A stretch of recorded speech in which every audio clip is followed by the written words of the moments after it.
sectores, y también efectivamente se encuentran las cajas de compensación familiar o el subsidio familiar, que se conoce así, digamos, en el día a día. Entonces, todos estos componentes conforman lo que es el sistema de seguridad social y es ahí, digamos, la obligación por parte de un empleador de afiliar a sus trabajadores para cubrir todos los riesgos que cubre el sistema.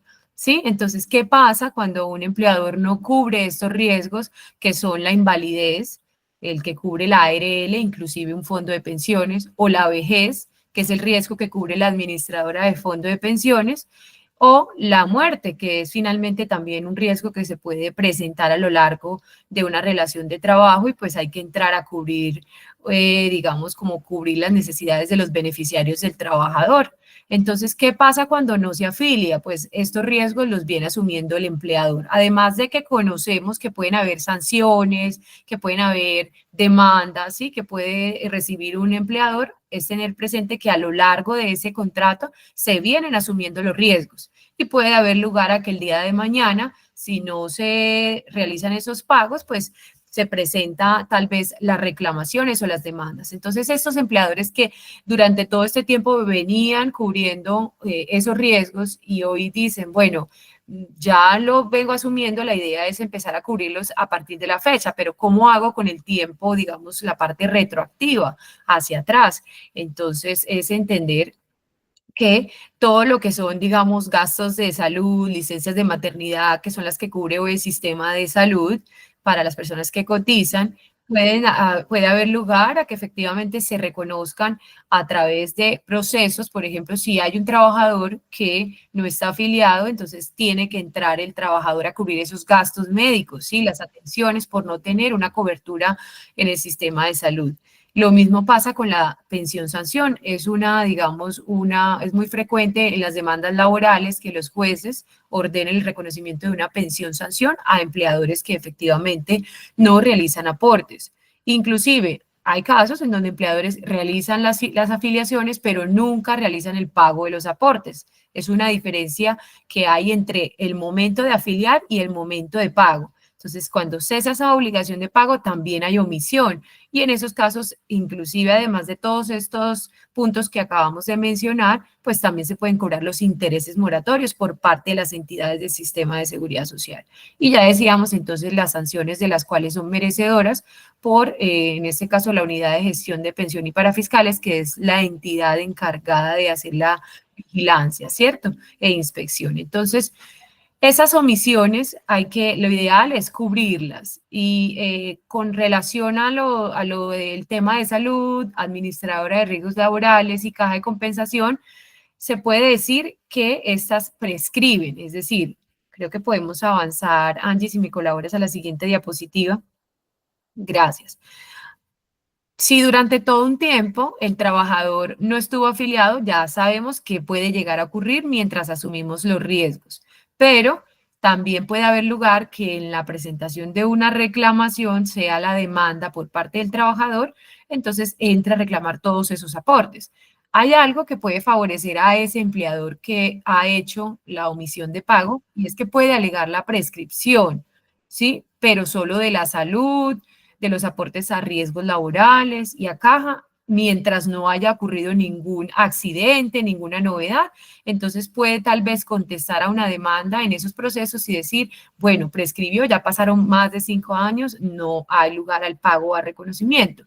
Pero hay que detenernos con respecto al aporte a la pensión. Y es que este aporte es tan particular porque los aportes a pensión construyen un derecho, que es finalmente obtener la pensión, la mesada pensional.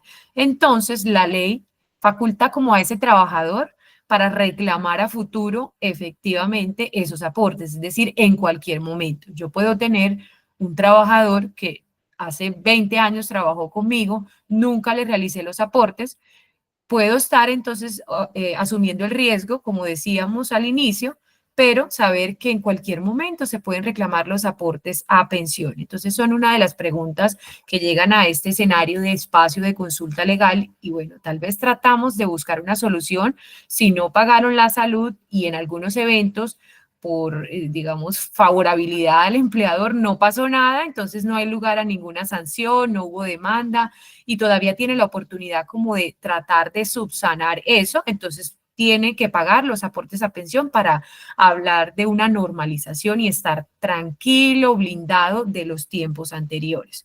Entonces, ¿esto por qué se da de esa manera? Porque ya decíamos que el aporte a la pensión es imprescriptible, es decir, que busca alcanzar ese derecho que en cualquier momento lo que cubre es que la persona sea beneficiaria de una pensión. Entonces, acá desglosamos el segundo punto. Bueno, entonces, ¿cómo hacemos para normalizar esos aportes a pensión que yo no realicé como empleador, tal vez porque desconocía o porque la empleada me dijo que renunciaba y decía que no le pagara nada, que ella prefería que le diera el dinero? Todos estos puntos suelen presentarse con frecuencia, pero hoy, empleadores del hogar, tenemos que tener digamos, certeza y estar seguros que ningún documento, así sea firmado, autenticado, que la trabajadora diga que renuncia, nos va a servir. Es decir, es mejor conocer qué puede ocurrir si no lo hacemos, pues ya cada quien asume como su propio riesgo, pero si ya conocemos que puede ocurrir esta situación, es mejor blindarse y no contar con unas autorizaciones que tal vez los trabajadores nos dan. Es que yo tengo efectivamente, estoy en el CISBEN o mi esposo es pensionado, entonces a nosotros no nos conviene pensionar o no nos conviene cotizar. Cada caso hay que analizarlo, ¿sí? Entonces, la recomendación general es siempre que haya un contrato de trabajo, hay que afiliar al trabajador. Y de los tiempos de años anteriores, entonces, se nos facilita un procedimiento. Este procedimiento se llama cálculo actuarial, es decir, cómo podemos normalizar, esa es la palabra, los aportes a pensión que yo no pude realizar durante el contrato de años anteriores. Entonces, lo que pueden hacer hoy estos empleadores es a través del fondo de pensión solicitar mayor información para conocer el proceso del cálculo actuarial. En Colpensiones, hoy, digamos desde el año 2023, se habilitó un portal, es una página que se llama soyactuario.com.co. Esa página nos ayuda, es una herramienta, ¿sí? Nos ayuda a liquidar ese valor para poder conocer la proyección de lo que yo debo hacer a través de la planilla, a través de la planilla tipo Z y poder realizar ese pago, ¿cierto? Eso a través de Colpensiones. De todas maneras, siempre es importante que el empleador que desee normalizar estos pagos de pensión, que ya decíamos que no prescriben, es mejor que se ponga en contacto con el fondo donde esté o donde estuvo afiliada la trabajadora, así sea hace muchos años, lo que era el Instituto de los Seguros Sociales, hoy Colpensiones. Tal vez hay personas que estuvieron afiliadas y a hoy no se acuerdan, entonces validar esa información y si es la primera vez, porque hay casos en donde hay personas que nunca han estado en el sistema de pensiones, entonces consultar en qué entidad quisiera recibir esos aportes, ¿cierto? Para hacer la gestión del cálculo actuarial. Ese es el proceso. Entonces acá es súper importante que todos nos acordemos, ningún documento nos va a nosotros dar esa tranquilidad, esa paz de que si la persona dice, el trabajador dice, renuncio a la pensión, va a tener validez. Entonces, para que les quede súper claro ese punto que nos acaba de decir nuestra abogada María Alejandra, porque no lo podemos hacer y de pronto a veces como que cometemos esos errores por no saber y como por pensar que esto nos puede como amparar o respaldar ante cualquier, digamos que, problema jurídico que se vaya a presentar. Es correcto, Angie. Sí, esto es muy frecuente, sobre todo en ese sector del hogar. Lo más importante es conocer. Ya cada empleador dice, sí, asumo los riesgos y si hay que pagarle algo con relación durante el contrato, yo lo pago. Cada quien lo asume, pero lo ideal es saber que pueden presentarse demandas, que pueden presentarse sanciones y que hay lugar efectivamente a que se cobren los aportes a pensión a futuro, por más de que el trabajador en un momento haya, entre comillas, renunciado a ese derecho, dejando la precisión que los derechos laborales son irrenunciables. Entonces, cualquier pacto en contrario no tendrá validez ante un proceso de demanda. Entonces, estos aspectos que acabamos de mencionar, digamos que hay varias posturas a través de sentencias de las altas cortes que establecen efectivamente esa oportunidad para normalizar esos procesos y evitar llegar a escenarios judiciales, es decir, no esperar hasta que el trabajador reclame, sino el empleador que quiera normalizarlo lo podrá realizar a través de este procedimiento. Ya decíamos, se llama cálculo actuarial. Entonces, varias sentencias hablan de esa omisión. Dice, la omisión se tiene como la oportunidad de realizar la afiliación o reporte de la relación laboral de forma tardía, siempre y cuando asuma el costo económico. Entonces, es saber que no es coger los salarios de cada año y sacar el 16% de lo que tenía que haber asumido. No, el cálculo actuarial tiene una característica y es que usa un cálculo realizado por un actuario que lo que busca es reemplazar varias fórmulas relacionadas con varios factores. Uno de ellos es índices del DANE para determinar, porque no es lo mismo al momento del pago, por ejemplo, hoy 2025, pagar aportes de hace 10 años, ¿sí? Entonces, esto hace parte de ese cálculo y de ese procedimiento. Hay personas que para también tener una idea de lo que deben pagar, pueden solicitar este servicio a través, digamos, hay abogados que realizamos este proceso ya claramente bajo cotización de honorarios, es una gestión que implica efectivamente una gestión de servicio y pues implica conocer, dar a conocer esos valores, que también quien esté interesado lo puede también consultar con su abogado particular o abogado de confianza y pagar pues por esta gestión de servicios, ¿cierto? Perfecto, entonces ya decíamos, hay varias sentencias con relación a ello. Gracias, Angie, podemos avanzar. Bueno, acá tengo una pregunta que nos hacen mucho los empleadores de Simplifica y la primera es el abandono de cargo. Pero entonces para abordar un poquito el abandono de cargo, si es justa causa o no, te despido, realmente podemos explicar un poquito qué es este abandono de cargo o qué yo puedo pensar que es un abandono de cargo. De pronto si se demoró, no sé, 2, 3 horas es un abandono de cargo o si no llegó una vez es un abandono de cargo, como para que nos quede a todos muy claro.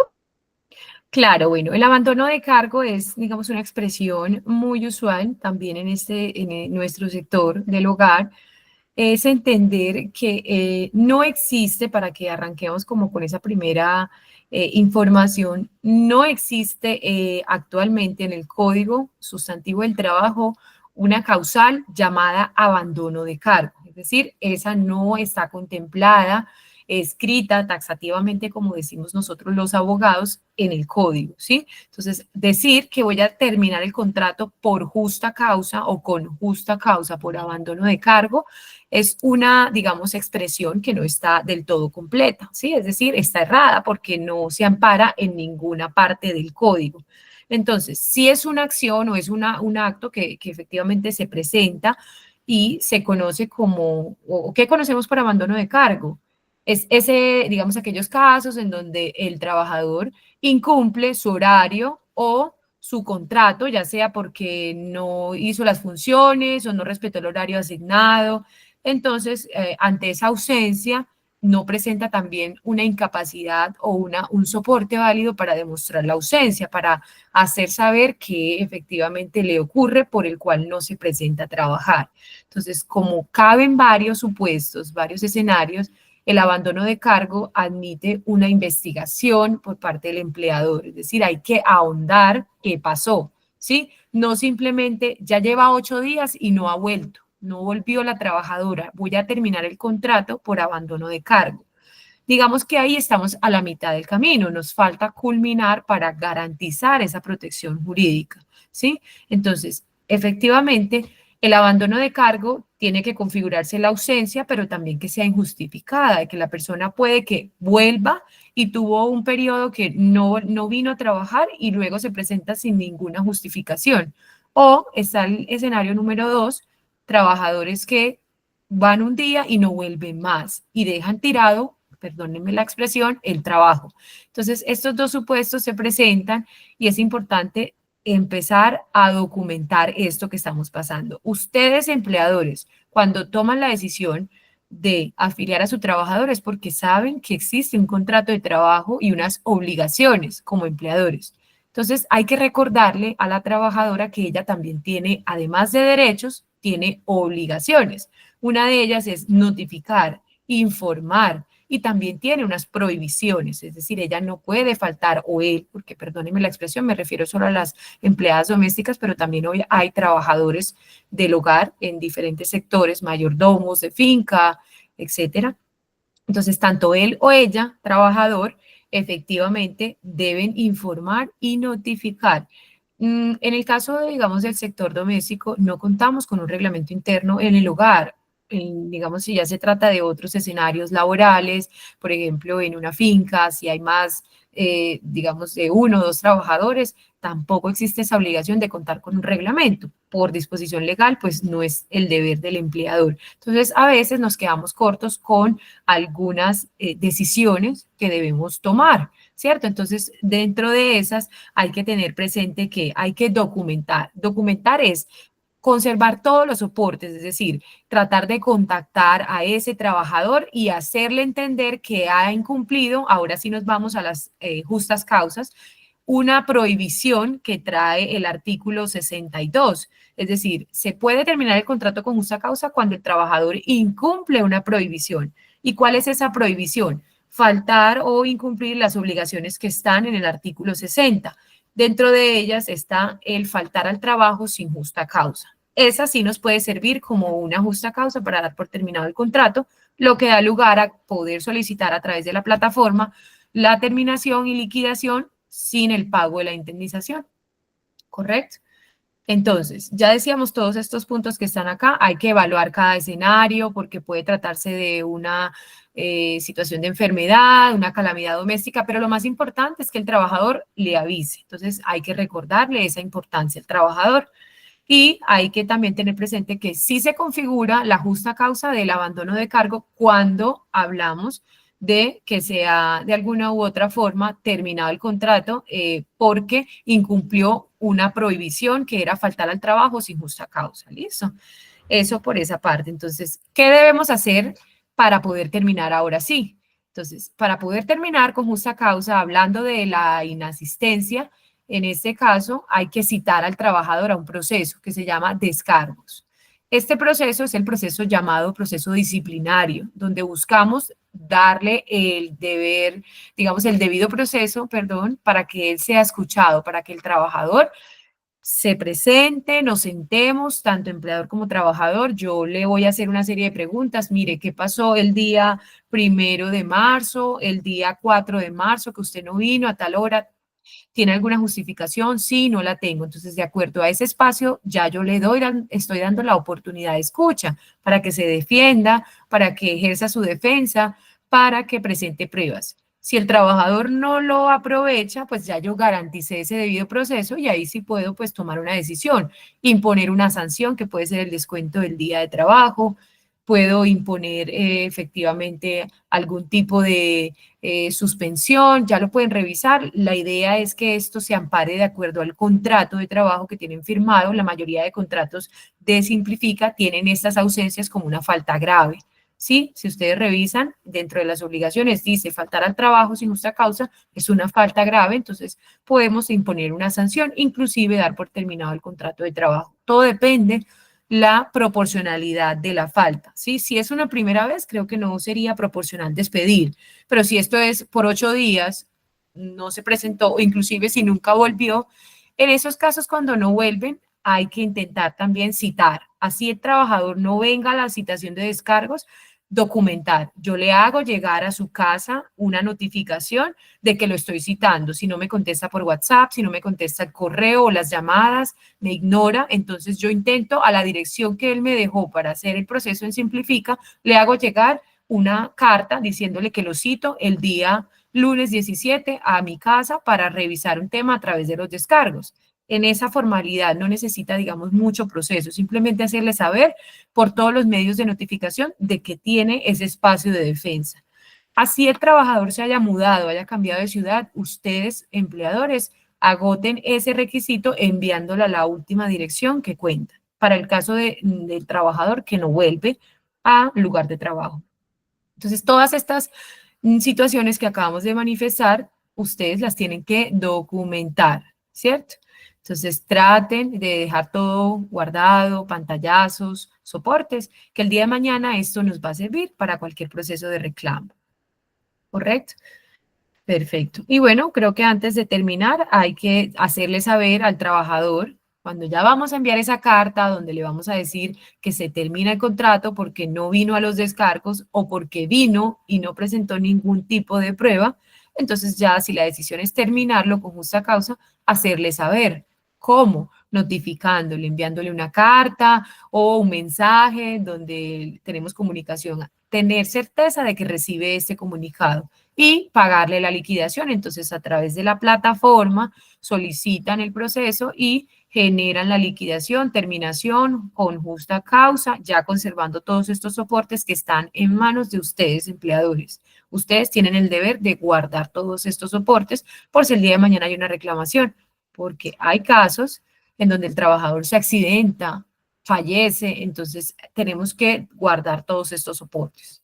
Acá es importante para todos los que estamos acá presentes, y es que si algunas personas no saben cómo hacer este documento de acta de descargos, es importante que sepan que dentro de nuestra aplicación Simplifica, en la sección documentos, ahí van a poder encontrar los comprobantes o soportes. Dice generar comprobante o soporte. Lo que ustedes van a hacer es seleccionar el empleado, y al seleccionarlos van a tener una infinidad de documentos que pueden descargar y pueden utilizar como plantilla para usarla de acuerdo a la necesidad que tengan en este momento. Una de esas es el acta de descargos. Entonces acá mucho más sencillo como para que todos tengamos la facilidad de poder hacer este debido proceso.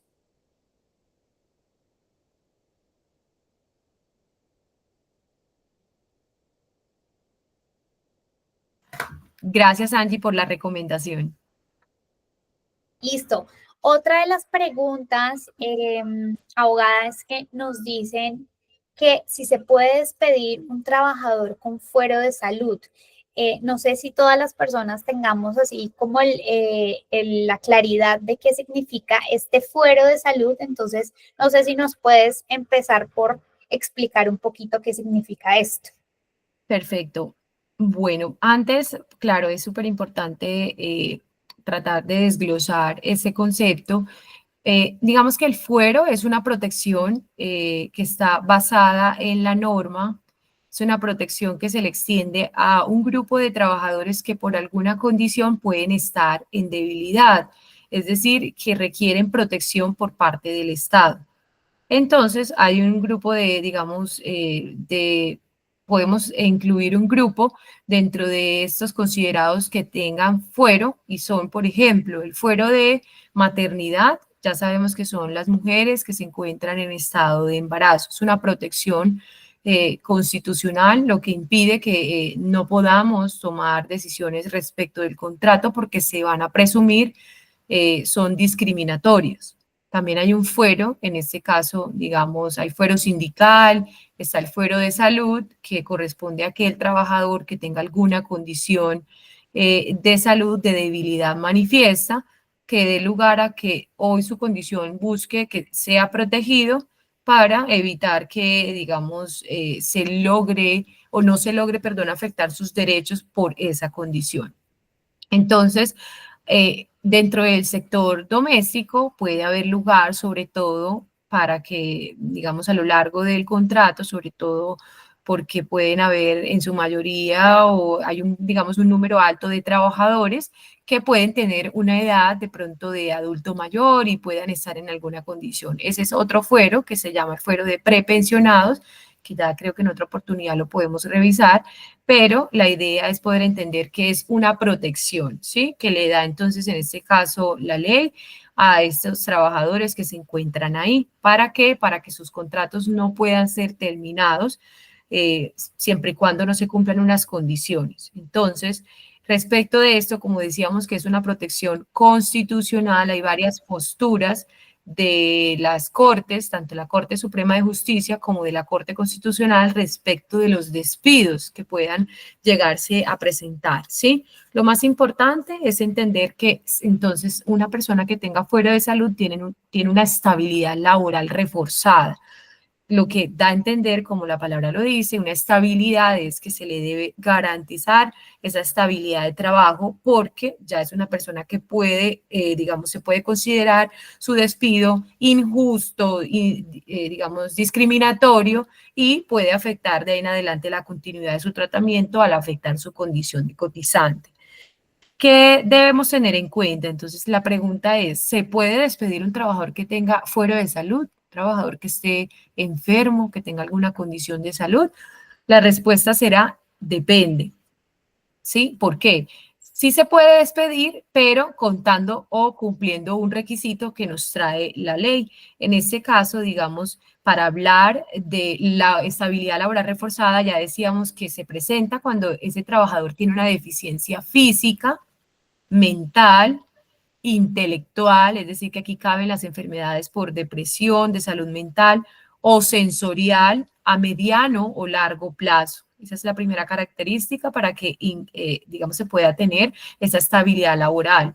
Pero además, que existan barreras sociales, culturales, económicas o actitudinales que al interactuar en su entorno laboral le impidan desempeñar su trabajo en igualdad de condiciones, ¿sí? Entonces, hay que entrar a revisar cuándo hay realmente un fuero de salud. Un trabajador que tenga de pronto una incapacidad que no es permanente por gripa, pues no tiene propiamente un fuero de salud, ¿cierto? Porque esto no le impide desempeñar en igualdad de condiciones en su entorno laboral, conseguir otro trabajo. Cada caso hay que revisar. Entonces, adicionalmente para hablar de esa estabilidad laboral, hay que entender que, discúlpame Angie, podemos darle un poquito atrás para culminar este concepto de estabilidad laboral reforzada, es entender que el empleador debe conocer de la condición al momento del despido, ¿cierto?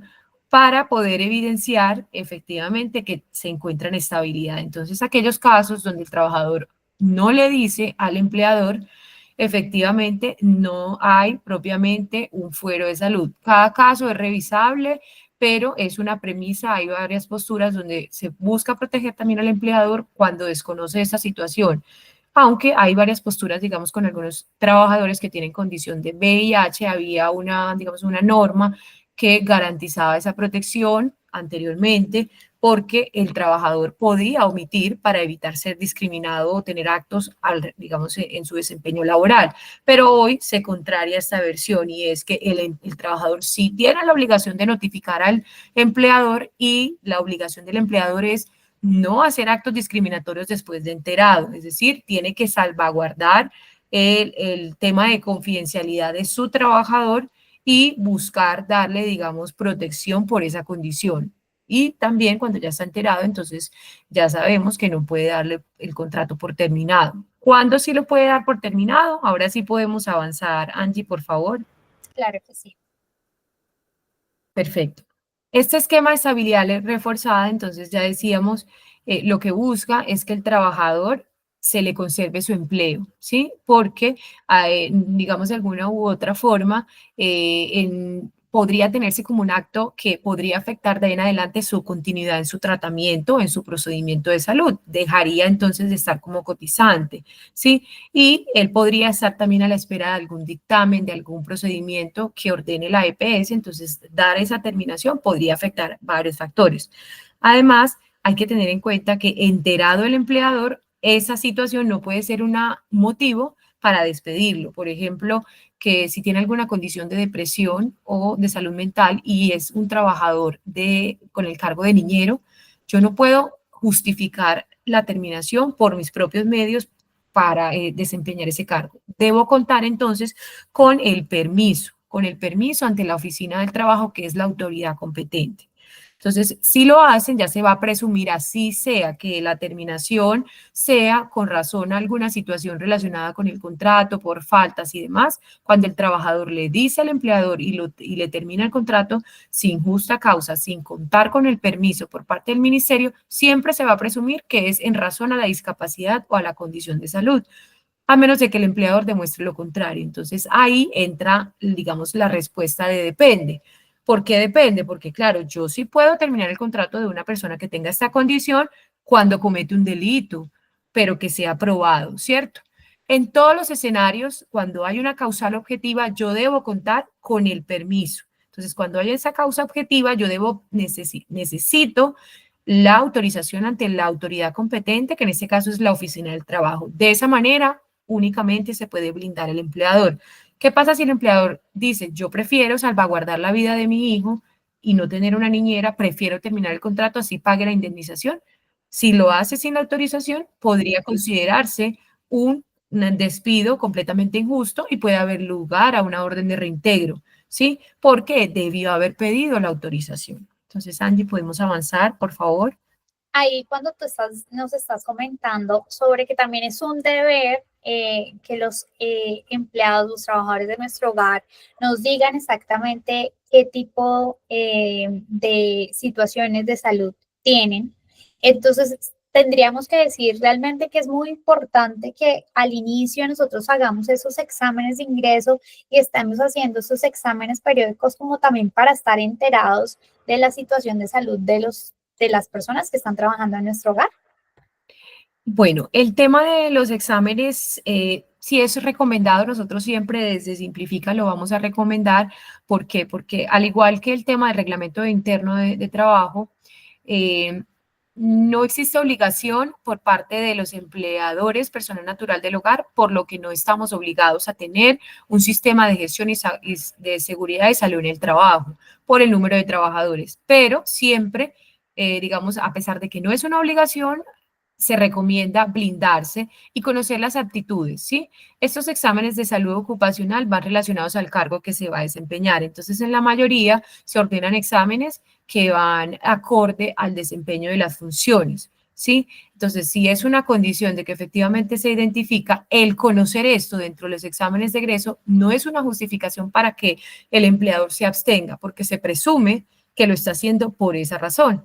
¿Sí? Entonces, enterado, el examen de egreso es para conocer la aptitud y para que la ARL al momento de la afiliación conozca que venía con esa situación y no tal vez tratar de traer a colación enfermedades que pudieron haberse desencadenado en otras relaciones de trabajo o en otras situaciones de origen común y luego manifestar que son en razón al trabajo asignado, que busquen entonces una reubicación, etcétera. Para eso son los exámenes de ingreso, ¿cierto? No para poder decir si el trabajador entonces me sirve o no, porque no estamos hablando de una herramienta, digamos, estamos hablando de una herramienta humana, entonces no podemos tratar de detener el proceso simplemente porque en el examen me arrojó esa situación. De hecho, por eso hoy la norma también nos trae y es que se prohíben los exámenes, en los exámenes de ingreso, perdón, hacer pruebas de embarazo. Está totalmente como un acto discriminatorio. Entonces, no se puede tener el examen de ingreso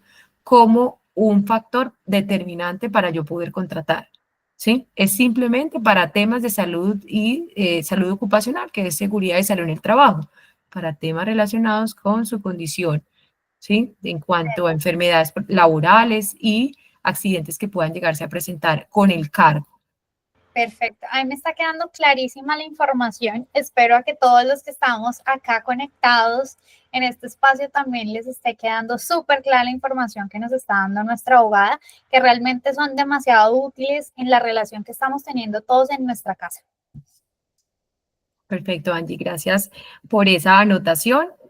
Bueno, importante, entonces ya decíamos, el depende va a estar sujeto, que el despido sí se puede dar primero cuando hay autorización por parte del Ministerio del Trabajo y cuando existe una justa causa, si lo queremos, perdón, dar por terminado con justa causa, debe haber una causal objetiva para pedir esa autorización.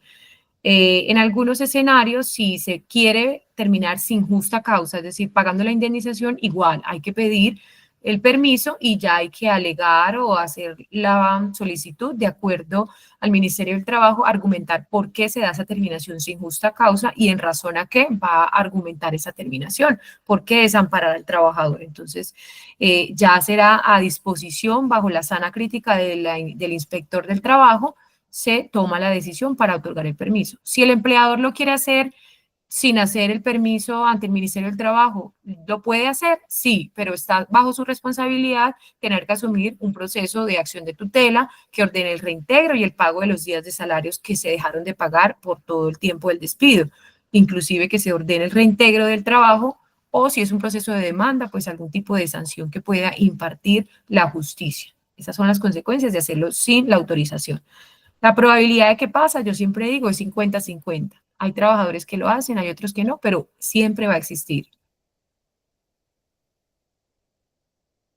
Perfecto, Angie. Yo creo que acá entonces confirmamos en esta diapositiva que existe entonces el procedimiento a través del Ministerio del Trabajo. Acá traemos más o menos como un resumen de qué se trata. Ese permiso no es más que hacer una carta, es una solicitud donde deben exponer las razones suficientes para dar por terminado entonces ese contrato de trabajo.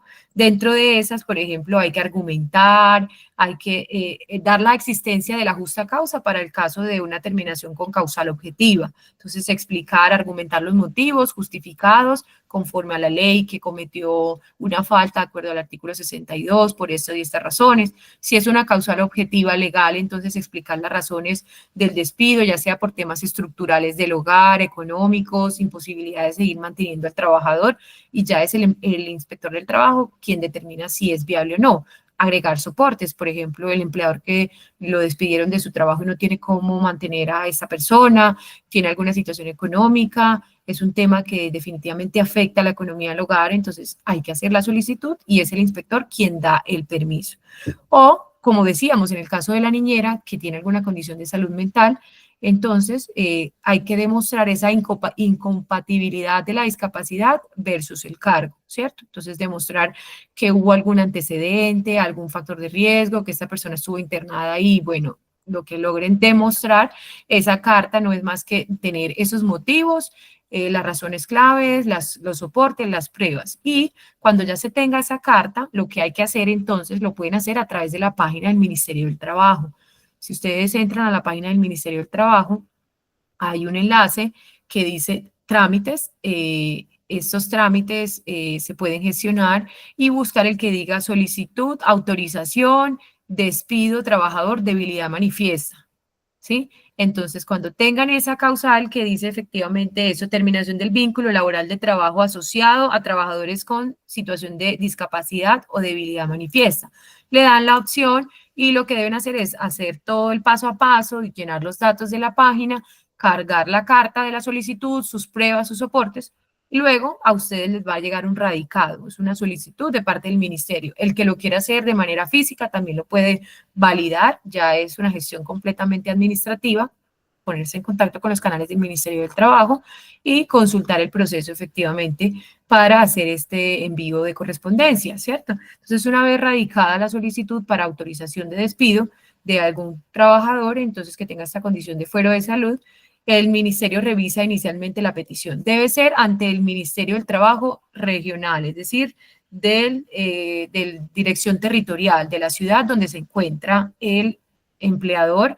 Si no hay oficina del trabajo, debe ser ante la alcaldía quien lo deba remitir o lo pueden dirigir al Ministerio del Trabajo Nacional, a la ciudad de Bogotá, para los que no tengan dirección territorial. Perdón. Entonces, una vez radicada la solicitud, el ministerio revisa, evalúa, toma la decisión si se otorga o no el permiso y notifica al empleador cuáles son las razones por las cuales lo niega o si hacen falta pruebas o las razones por las cuales autoriza y el paso a seguir para garantizarle la protección a ese trabajador, ¿correcto? Entonces, ya decíamos, lo pueden consultar directamente. Los canales de teléfono del Ministerio del Trabajo son bastante amigables. Ustedes pueden comunicarse. Los tiempos de espera son, digamos, son un poco extensos, pero se puede solucionar esa incertidumbre en cuanto al procedimiento de erradicación. Perfecto, María Alejandra, muchísimas gracias. Bueno, antes de empezar con nuestra sesión de preguntas, que ya veo un par en nuestro chat, a las personas que están conectadas, queremos explicarles básicamente dónde pueden adquirir esta asesoría jurídica con uno de nuestros abogados, así como María Alejandra, que los estará atendiendo virtualmente, explicándoles básicamente todo con este detalle que nos está compartiendo el día de hoy. Entonces, lo que tienen que hacer es ingresar, ya sea por su aplicación, van a encontrar la sección de tienda o por la plataforma, donde van a poder encontrar la sección de asesorías legales, acá, donde está, y lo que van a hacer es agregarla al carrito. Al agregarla al carrito, como ustedes son clientes Prime, pues las 2 primeras asesorías van a ser completamente gratis. Y entonces acá van a poder resolver sus dudas. Hay otra cosa que les quiero contar súper importante y es que no solo como empleadores tenemos una aplicación, sino las trabajadoras o los trabajadores de nuestro hogar también tienen una aplicación y tienen unos beneficios para ellos. Es súper importante que nosotros como empleadores les digamos que la descarguen, que la tengan en su celular, porque de esta manera van a poder tener estos beneficios. ¿Cuáles son? El primero es que van a poder mirar su comprobante de nómina desde la aplicación. El segundo es que tenemos una opción donde con inteligencia artificial les vamos a dar la opción de crear recetas con lo que tengamos en la casa. Entonces, si hoy la empleada dice, no, en la casa hay tomate, hay cebolla, hay carne, hay arroz y hay otro ingrediente, lo necesito para 6 personas, te va a generar la receta. Entonces, es súper útil para esas personas que nos ayudan a las labores de cocina en nuestro hogar. Tienen acceso a psicólogo 24 horas los 7 días de la semana. A las personas que pagan por DaviPlata el salario, ellas tienen la posibilidad de pedir un adelanto de salario hasta de 100,000 pesos. Entonces es súper importante, pues también para ellas, para su flujo de caja, también que les conviene mucho que les paguemos a través de DaviPlata porque les va a servir en alguna eventualidad que se les presente.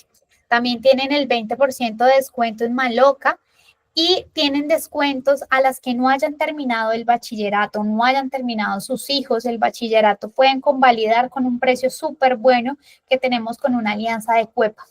Y también tenemos apoyo para estas mujeres que son víctimas de abuso verbal y físico. Sabemos que es una población a veces un poco vulnerable y que se les presentan ciertas circunstancias en sus hogares. Entonces, todas estas herramientas les sirven obviamente para estar mucho mejor, para que se sientan bien y para que puedan desarrollar mucho más fácil sus actividades diarias. Nos están preguntando si vamos a tener acceso a esta grabación. Sí, todo el centro de ayuda que tienen disponible en la aplicación. Hay un espacio que se llama Masterclass, así como el nombre de nuestra sesión, Masterclass, y ahí van a encontrar no solo este, sino todos los temas que ustedes van a poder ver que hemos dado, digamos, hacemos todo el recorrido de todas las cosas que sabemos que son importantes conocer como empleadores y ahí en ese espacio lo van a poder encontrar. Bueno, ahora sí vamos a empezar con el espacio de preguntas. María Alejandra, voy a empezar a leer así las primeras. Si la trabajadora tiene 61 años y dice nunca haber cotizado ni tener pensión, ¿qué se hace? Bueno, este punto me voy a referir al ejemplo con la edad que traen en este caso para la pregunta. Antes, decir que la edad no es un requisito, digamos, de exoneración de aportes. Es importante tener que sí existe una exoneración para colpensiones. Entonces, si una persona tiene 61 años de edad, ¿cierto? Que tenga más de 60 años y sea un trabajador dependiente, es decir, en un contrato de trabajo, no, sí puede estar exonerada a cotizar a pensión, es decir, es excluida del sistema de régimen de prima media o y colpensiones, ¿sí? Y lo que dice la norma es, o lo que traía la ley 100, porque la reforma pensional no refiere nada respecto de esta exclusión, se mantiene, dice, sí puede estar cotizando siempre y cuando se encuentre en el régimen de ahorro individual y tenga 55 años de edad si es hombre o 50 años si es mujer, a menos de que cotice 500 semanas. Esa era la disposición de la ley 100, es decir, trabajadores dependientes al inscribirse por primera vez, que ese también es otro requisito, que sea por primera vez, es decir, nunca hayan estado cotizados, que tengan 60 años o más, hombre o mujer, independientemente, no pueden estar, son excluidos de Colpensiones, ¿cierto? Pero pueden estar en el régimen de ahorro individual si efectivamente, si es también por primera vez, si tiene 55 años, si es hombre, 50 años si es mujer, y coticen al menos 500 semanas. Así era la disposición que traía la ley 100. ¿Qué queremos decir con esto? Es decir, no se van a poder pensionar por vejez y son excluidos, pero desde el año 2020 hay una postura de la Corte que exonera eh, este artículo en razón al contrato de trabajo, porque los fondos estaban negando las afiliaciones cuando había un contrato de trabajo y el empleador, a pesar de haber la falta de obligatoriedad, quería afiliar para trasladar otro riesgo. Recuerden que el fondo de pensiones no solo cubre la vejez, cubre la invalidez y la muerte. Entonces, importante, la ley 100 es del año 1993, claramente el legislador en ese momento no contemplaba lo que hoy es la realidad, que la pirámide se nos, digamos, se encuentra al revés. Hoy es más la población adulta que se encuentra laborando que la población joven cotizando.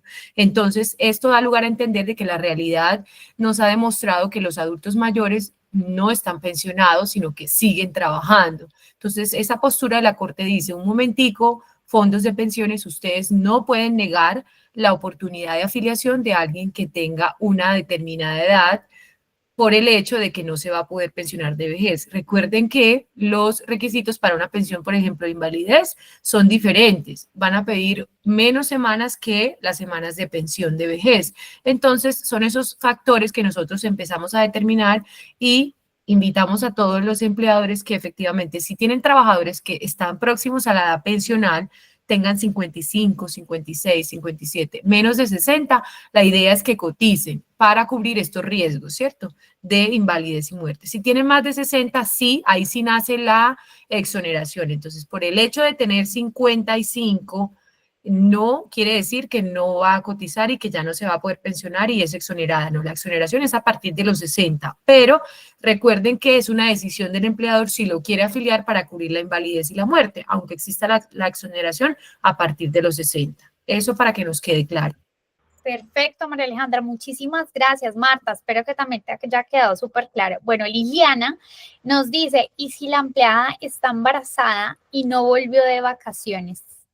Bueno, Liliana, este punto, no, aunque no lo tocamos el tema del fuero de maternidad, más o menos ya tenemos un poco de noción de lo que significa esa protección y una persona que se encuentra en estado de embarazo, si el empleador efectivamente está enterado de esa situación y la trabajadora no vuelve, hay que intentar dar con su paradero, es decir, tratar de contactarla. Si pasa el escenario que ella contesta, nos escribe, dice que simplemente se encuentra, no sé, en otra ciudad, o se le presentó alguna novedad, alguna calamidad y no puede volver, tiene que aportar soportes. Entonces, Liliana, lo ideal sería, bueno, trabajadora o trabajador, hay que tener, bueno, en el caso del embarazo solo aplica para la trabajadora, en este fuero, hay que tener presente que por favor me debes hacer llegar el soporte de tu ausencia si efectivamente es por alguna razón. Puede pasar de que ella nunca lo aporte y no vuelva, entonces Liliana, la idea es empezar a notificar esa citación, sabemos que no va a volver al espacio, pero hacerle llegar esa notificación como con el ánimo de garantizarlo. No vino a los descargos y ahí sí puedo terminar el contrato con justa causa, ¿cierto? Desde el día que se acaba efectivamente las vacaciones. Ahora, pasa también el caso contrario, no tengo comunicación, ella nunca me contesta, nunca me responde, no es el escenario número uno, donde ella responde, pero es muy tranquila. Me dice que le pasó cualquier cosa, pero no le importa tener un soporte. En cambio, en el escenario número dos, simplemente desaparece y no sé nada de ella, desconozco completamente su paradero. Es igual, hay que intentar dar con su paradero a través de la última dirección registrada, hacerle llegar una carta diciéndole que efectivamente quieres saber qué pasó con su ausencia porque no sabemos, no nos ha manifestado la razón, tratar de ahondar, si ella nunca aparece indicando qué le pasó, entonces citar a descargos y si nunca aparece, ahí sí notificar la terminación con justa causa, ¿cierto? hay que intentar descubrir o tratar de dar con ese paradero y conocer la razón de su ausencia. Perfecto, muchísimas gracias. Jaime nos está preguntando, aparte de actualizar el pago de seguridad social pendiente, ¿hay algún otro riesgo como el pago de una multa por haber omitido esos pagos o solo se hacen los pagos pendientes? Bueno, Jaime, creo que te refieres al pago de las prestaciones sociales Sí, y hay que tener en cuenta un punto importante.